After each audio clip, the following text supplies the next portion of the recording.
Primeiro ele vai dizer aqui: entrai pela porta estreita. Primeira coisa que nós precisamos aprender: muitas pessoas se fiam apenas em uma parte da verdade. Isso é um grande problema. Se você tem meio evangelho, você não tem o evangelho.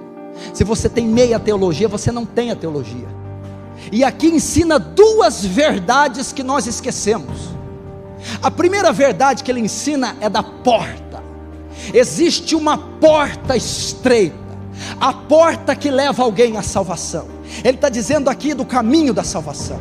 Ele diz que para ser salvo existe uma porta, um meio, e todos nós acreditamos que para o homem ser salvo existe uma só porta, e é Cristo Jesus. Só um mediador entre Deus e os homens, Cristo Jesus. Atos 4,12: em nenhum outro há salvação debaixo da terra, a qual devemos ser salvos, o que é Cristo Jesus. Então exclui todos os deuses e santos e todo o paganismo. E ele vai dizer: eu sou a porta das ovelhas. Aquele que entrar por mim, entrará e sairá e achará pastagem. Nós concordamos. O que essa porta também mostra aqui?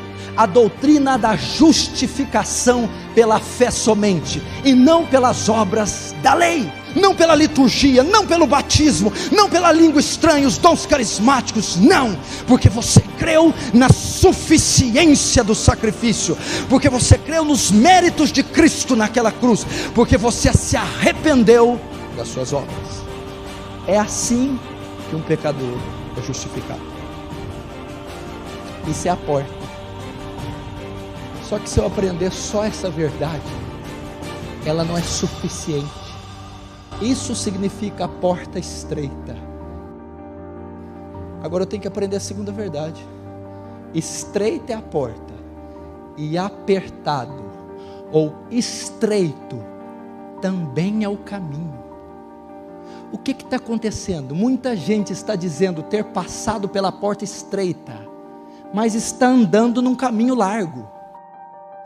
Muita gente diz ter sido salva, ter sido convertida, ter sido justificada, porque passou pela porta a fé e o arrependimento, mas a evidência que alguém passou pela porta estreita é que essa pessoa está agora andando pelo caminho estreito.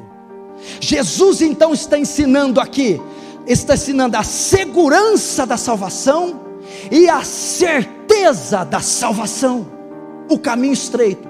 Então um caminho se chama, a porta se chama justificação, o caminho se chama santificação. A evidência que alguém foi justificado é que esse alguém está sendo santificado. Agora o que está acontecendo? Muitas pessoas estão se dizendo salvas, muitas pessoas estão dizendo convertidas, muitas pessoas estão dizendo que nasceram de novo, que fazem parte da família dos céus, por ter passado a porta, mas não estão andando o caminho estreito. Se não estão andando o caminho estreito, a teologia não pode errar, elas nunca passaram pela porta estreita, nunca foram salvos. Qual que é a confiança que elas têm? A porta. O que é a porta? A profissão de fé, a confissão de fé, batismo, a porta, participar da ceia, a porta, a eleição, a porta, as obras, a porta. Os carismáticos pentecostais, os dons, a porta. A porta significa ser regenerado. 2 Coríntios 5,17, o que está em Cristo, que diz que é salvo, justificado, nova criatura é, as coisas velhas já passaram, e eis que tudo se fez novo. ele foi transformado pelo sobrenatural. Ele não agregou um conjunto de normas e regras, ele não mudou apenas o seu estereótipo, ele não passou a frequentar um culto litúrgico, ele era um osso seco, Ezequiel 37, perdido em seus delitos e pecados, filho da ira por natureza, corrupto em Adão. Quando ele foi confrontado com o Evangelho, o Espírito Santo acometeu aquele coração e o transformou uma nova criatura, e este nasce de novo, evidenciando a salvação. Eu passo pela porta, sou justificado, automaticamente sou regenerado por passar pela porta. E a evidência da justificação e a regeneração é a santificação. E meu irmão, então, uma confissão de fé: Senhor, Senhor, nem todo aquele que me diz Senhor, Senhor, entrará no reino dos céus. A confissão de fé não significa nada, porque muitos vão confessá-lo, Senhor, Senhor.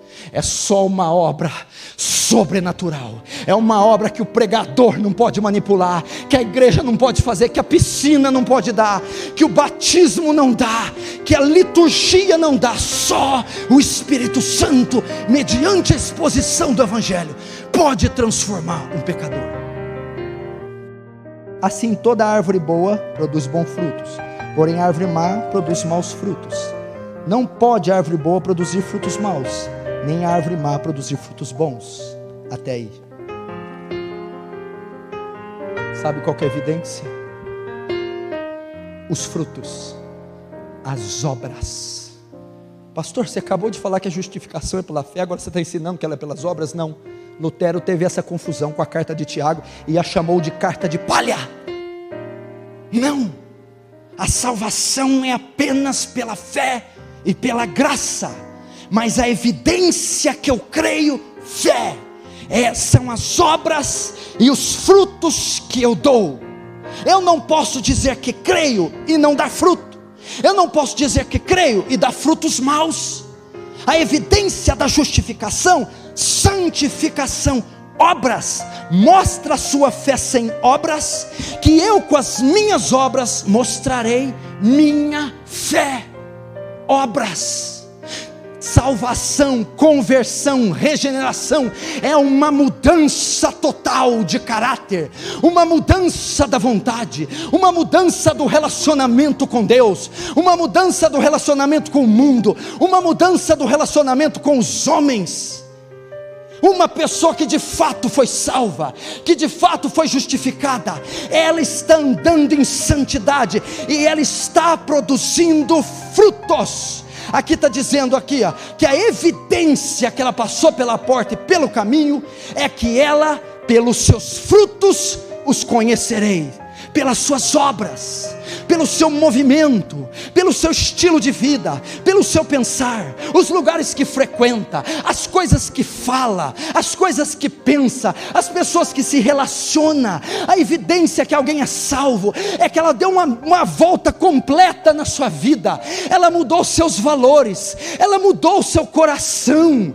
Como é que pode alguém dizer salvo, mas frequenta os mesmos lugares, dizer salvo, mas é imoral, diz que é salvo, mas se masturba 4, 5 vezes por semana, diz que é salvo, mas fornica, faz sexo com a namorada semanalmente, diz que é salvo, mas é viciado, diz que é salvo, mas é pornógrafo, diz que é salvo, mas é infiel, diz que passou pela porta, mas não há evidência, o fruto.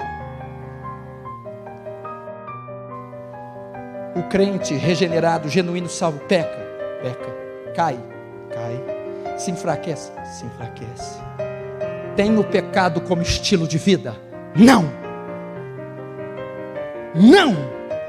É regular o pecado está no cotidiano? Não, impossível. E eu termino dizendo isso no verso 18: não pode a árvore boa produzir maus frutos, que Jesus está dizendo? É impossível um nascido de novo, é impossível alguém que foi salvo, justificado, é impossível produzir maus frutos, viver uma vida ímpia, é impossível viver a prática do pecado, é impossível. Ele está dizendo, não pode a árvore má dar bons frutos, e nem a boa dar maus frutos. Ele está dizendo, se uma pessoa for de fato justificada, é impossível ela não ser santificada, é impossível ela não ser regenerada, é impossível ela viver uma vida ímpia. 19. Toda árvore que não produz bom fruto é cortada e lançada no fogo.